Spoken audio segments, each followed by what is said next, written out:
How's it going, everyone? And welcome back to the Enclave, South Africa's premier firearms education channel. We're back today with the business purpose handgun, Module 5, Malfunctions and Maintenance.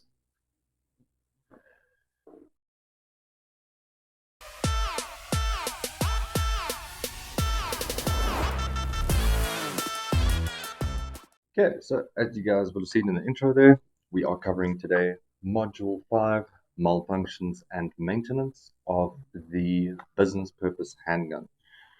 Once again, I do just want to stress, even after our dark realization at the end of last week's video, these are still intermediate courses.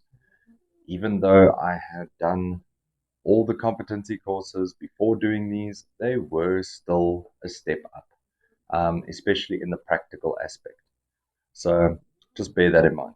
As far as the information goes, they're not too different.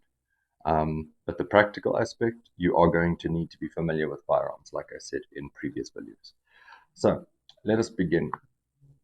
Starting off with misfire. So misfire, as always, is the failure of the round to go off after the primer has been struck.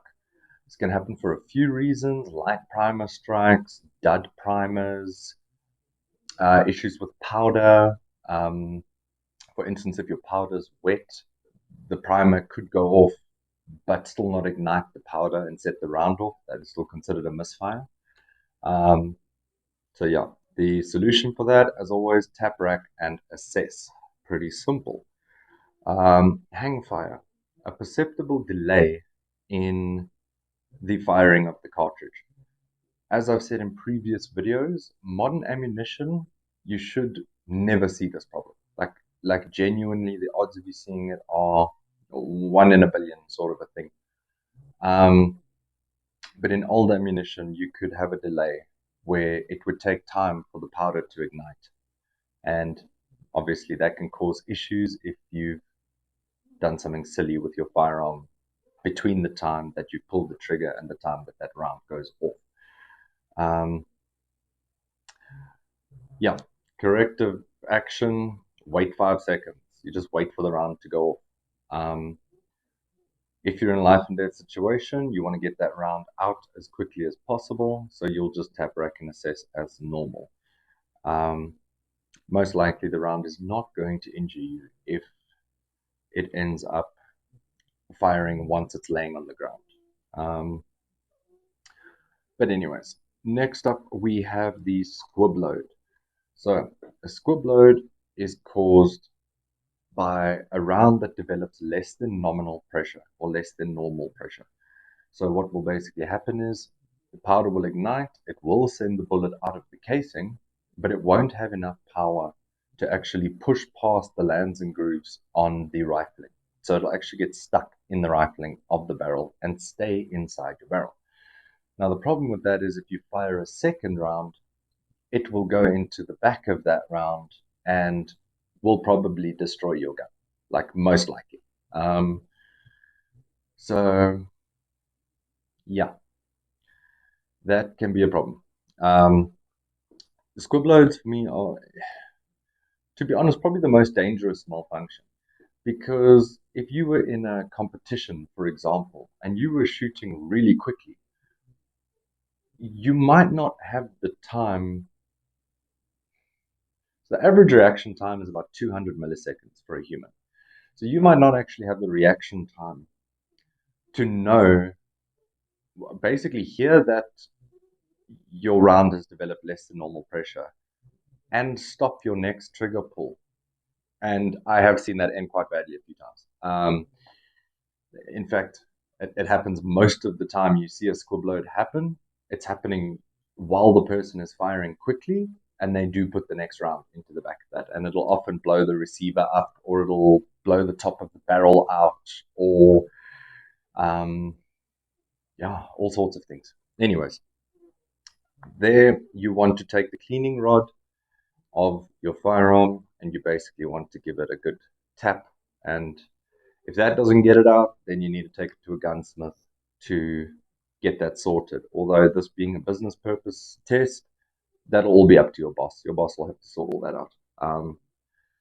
But yeah, anyways, that is that.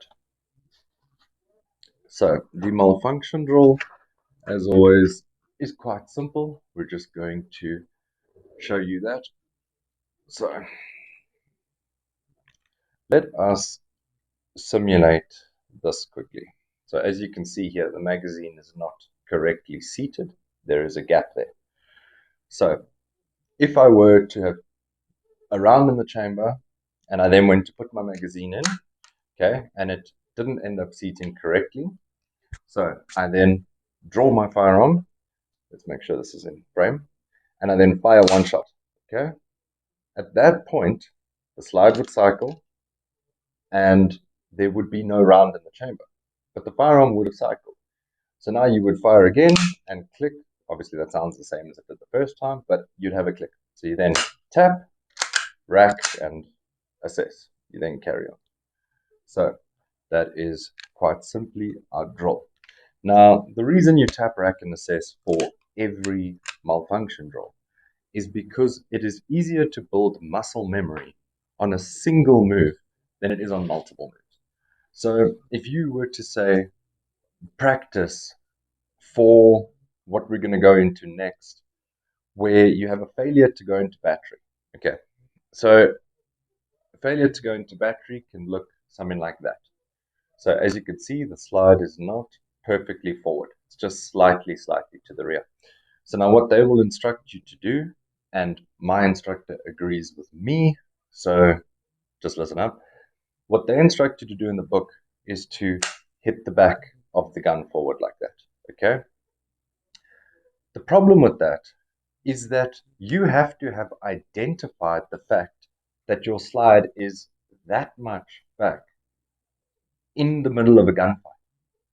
What is much easier is to train yourself that as soon as you have a click instead of a bang, tap, rack, and assess. Because no matter what, even if you have a failure to go into battery, what will happen is by tapping, racking, and assessing, you'll pull the slide back, eject that round. You don't need that round. In most semi-automatic firearms, you have enough ammunition. You can afford to lose that one round and then obviously have the slide come back and be back in battery and continue. Because you can develop that muscle memory the same, tap, rack, and back on target, no matter what the problem is. Other than a squib load, obviously. But misfire, hangfire, all those sort of things, if you're in a life or death situation, it is easier for you to have all your muscle memory trained on tap, rack, and assess than switching to this. You first have to identify what's the problem. Oh no, oh okay, we've got this little bit of slide that isn't in battery, so the firearm won't fire. So like it can be as little as a millimeter. And to identify that in a life or death situation, I'd rather not. My instructor would rather not. So as always, tap, rack, and assess. Easy peasy. And the firearm, no matter what the problem is, be it stovepipe, be it whatever, should be back in the fight. Okay, so that is our immediate action drill, covering everything. The stovepipe, the failure to go into battery, as you can see here. They will show you to hit on the back. I am not saying to not do that. If you're on the range and you have a failure to go into battery, feel free to do whatever you want to do. Just remember, practicing bad habits builds bad habits. So you always sort of want to practice with what you are going to do.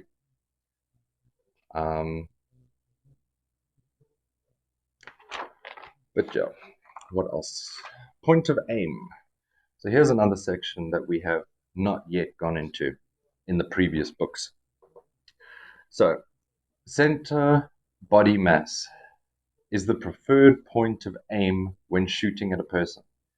The center body mass area refers to the part of the body which contains the vital organs, i.e. the heart, the lungs, the large blood vessels, for example, the aorta and vena cava.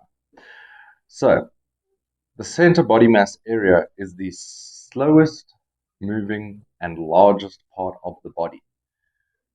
That is important to remember, okay? Or is the largest and slowest moving part, either which way. That is important to remember.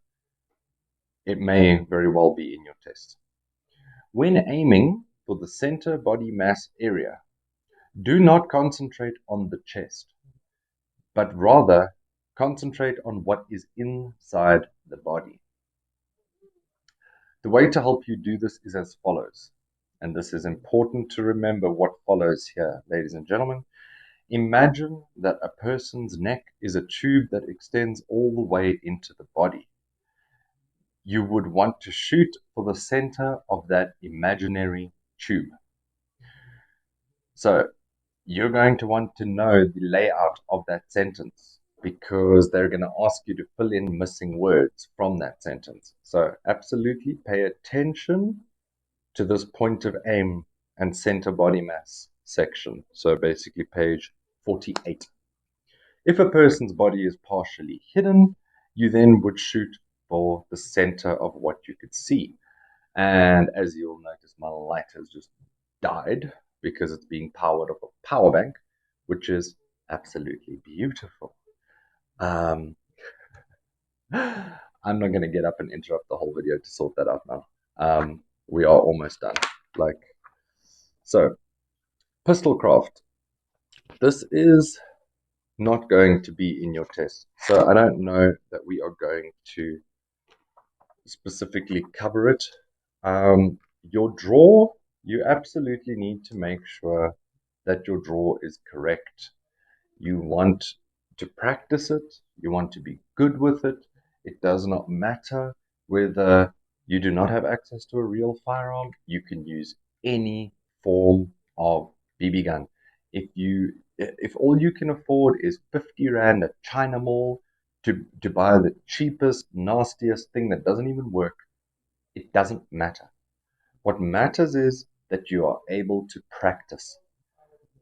I would say the best shooters in the world are the shooters that spend the most time practicing, who spend the most time not on the range, but in their garages or in their spare rooms, dry firing at the wall. Because bullets are expensive. You can spend all day, every day at home dry firing and never spend a cent. Whereas going to a range can be pricey. That is just a fact. Yeah, and that is pretty much that. That is all the most crucial parts there. I'm going to get the light charged up and make sure that's ready for the next video. I might actually just try and find a power adapter that I can just plug it into. But anyway, it is what it is. As always, I hope you've enjoyed the video. If you did, please like, comment, share, and subscribe. That really helps the channel grow. And if you have any questions or things to add, please feel free to put them down in the comments below. I always appreciate any input or questions. And yeah, if you've got more time, maybe check out another video here at the end. Otherwise, peace out.